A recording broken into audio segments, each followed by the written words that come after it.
Mr. Chris de Souza.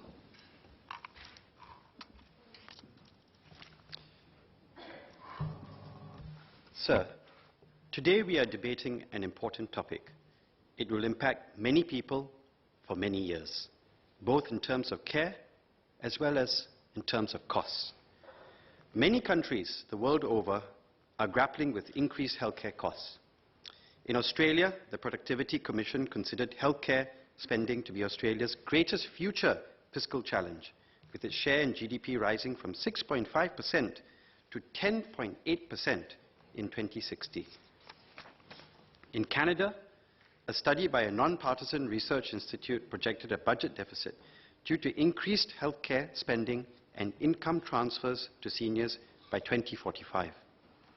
More urgently, a study by Japan researchers shows that Asian countries are aging more quickly than European countries, giving them less time to react or plan for social spending. Currently, Japan faces a 2025 problem when Japan's baby boomers hit 75 and older, the age at which government subsidies increase drastically. Already taking up 1/3 of the budget, healthcare spending in 2025 is projected to increase by about 30% from the spend in 2015, with a budget deficit problem commencing between 2021 to 2024.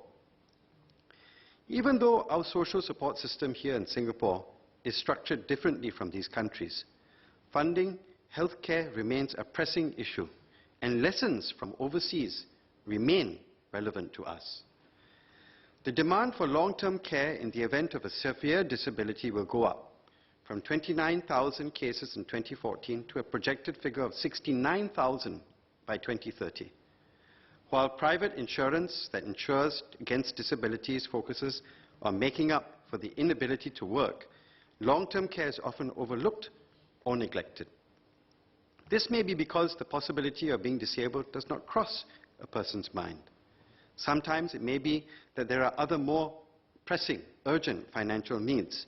The children's education, the parents' medical bills, these are legitimate needs.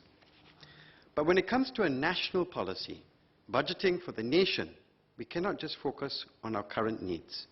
Solutions must possess foresight, and this is where I see CareShield Life coming in. CareShield Life offers lifetime payouts in the event of a severe disability until recovery. ElderShield would give payouts up to 6 years. Even though this may be enough for more than half of the people who become severely disabled, 3 in 10 need long-term care for more than 10 years. Lifetime payouts make sure caregivers and individuals do not need to worry about what would happen if this source of help dries up before recovery. So, this is good. Mr. Pritam Singh raised the issue of affordability of premiums. Mr. Chen Xiaomao did too, and Ms. Sylvia Lim alluded to the fact that the Workers' Party will be addressing this point. Do we want lower premiums? Yes, we all do. Do we want to ensure affordability of premiums? Yes, we all do. But how do we translate those wishes into reality? Now that's the harder job. Let's look at the hard facts to see what the government will do to make the premiums more affordable for fellow Singaporeans. Currently, the premiums are designed such that the annual Medisave contributions for most working households is sufficient to cover the premium entirely. This is so even for the lower income. How is this achieved? Through subsidies and transfers. There will be transitional subsidies for the first 5 years so that people have a good runway to plan and reorder their budget if they need to. There will also be permanent means-tested premium subsidies of up to 30% to help lower to middle-income Singaporeans. For those with monthly per capita household income of $1,000, $1,100 or less, 30% subsidy rate. For those $1,101 to $1,800, 25%. For those $1,801 to $2,600, 20%. This helps to balance premium affordability with the scheme's sustainability. those twinned priorities of affordability and sustainability are of equal significance, equal importance for our current Singaporeans and future Singaporeans. Take, for example, Switzerland. In Switzerland, although the long-term care insurance is sustainable, affordability is a concern. In 2015, the average annual premiums were around $5,000. In contrast, what we are looking at is about $227 annual premium for males for the 6th year in the scheme for those who were 30 years old when the scheme was launched.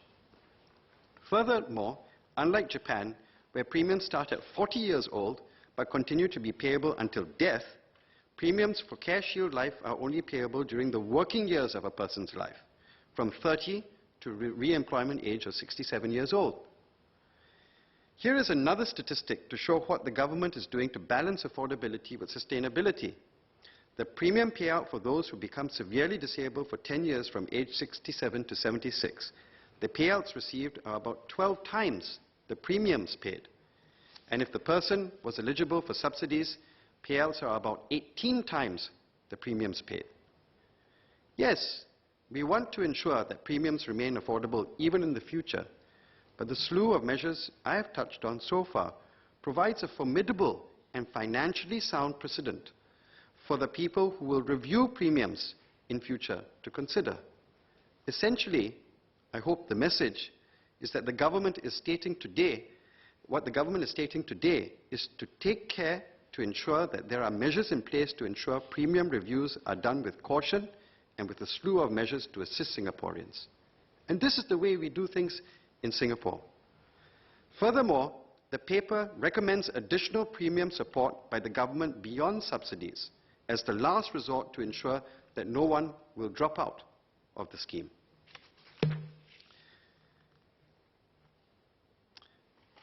Additionally, because it is pre-funded, we need not worry that our children's generation is shouldering the load of the scheme.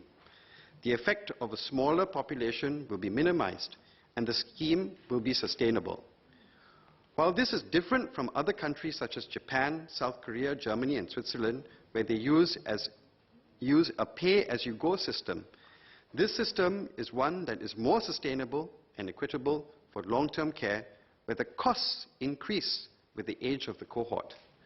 In fact, the C.D. Howe Institute suggested that the Canadian province of New Brunswick mitigates the impact of rising costs in some healthcare services by selectively converting some particularly age-sensitive costs to pre-funding instead of pay-as-you-go. Example, long-term care. Some countries with pay-as-you-go schemes are struggling with the financial sustainability of the schemes. For instance, Japan is exploring raising co-payment from 10% or tightening the eligibility criteria. South Korea is looking into raising the percentage of the income being contributed. As of last year, long-term care insurance premiums are 2.55% of the income, split equally between employer and employee, with those without children paying an extra 0.25% of their income. Although the pay-as-you-go scheme in Switzerland faces less concerns about being sustainable, a concern is that the premiums are expensive. There, the health insurance covers up to 60 hours of care services a week, but with premiums from birth to life and varying by insurer, age, gender, and insurance plan, the average annual premium in 2015 was $5,386. Therefore, Mr. Speaker, I would submit, the way we have structured it in Singapore as a pre-funded universal scheme helps to balance both present affordability as well as future sustainability. And to remain responsible stewards for future generations, I would say that we need to balance the equal priorities of affordability and financial sustainability. Allow me to move on to a different topic of my speech, sir, payouts. In terms of payouts, CareShield Life comes in the form of cash and not in the form of service. This is good because it gives the individual and caregiver more flexibility in arranging care. It also accommodates the wide buffet of options out there. But whether or not the payouts meaningfully relieve a burden for the long term also depends on this question. Are long-term care costs affordable?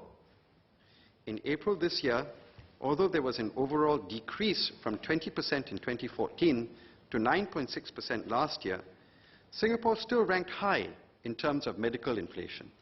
In light of this, what has the government done, or what will it do, to make sure that long-term care costs are kept affordable? Another feature of this scheme is that over the years, as a person pays more premiums, the payout in the event of a severe disability also increases. But if we think about it, when someone becomes severely disabled and receives a cash payout from CareShield Life, his or her future is still uncertain. He or she does not know for how long she will need it.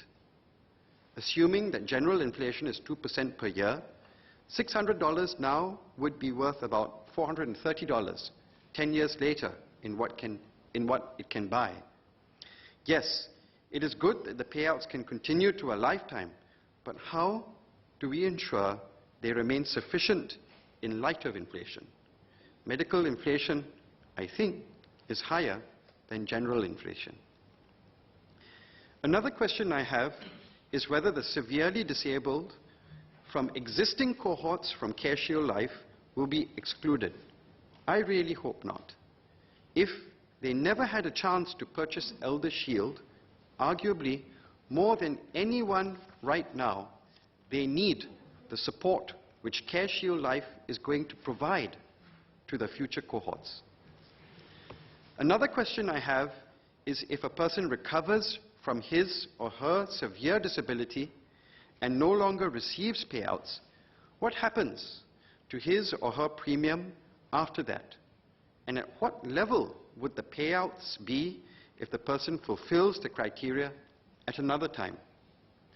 Since CareShield Life has lifetime coverage and is universal, including those in future cohorts with pre-existing disabilities, if a person recovers, it makes sense, in my view, for him or her to still be enrolled under this scheme. It is important to keep this mandatory CareShield Life scheme sustainable. At page 29 of the well-written report, it says, and I quote, "Several large insurance companies have exited the long-term care insurance market due to unsustainable losses, while those that remained have sharply increased premiums and tightened their underwriting criteria." Unquote. That is for several large insurance companies. Therefore, ensuring fiscal prudence for this endeavor is key. In conclusion, sir, I would like to put on record my support for the adoption of this white paper and the CareShield Life scheme it maps out. Much work has been put in by the team at MOH, the committee itself, and MOH working with many agencies. It is a rational plan. The key is to make it sustainable. Therefore, I support the motion.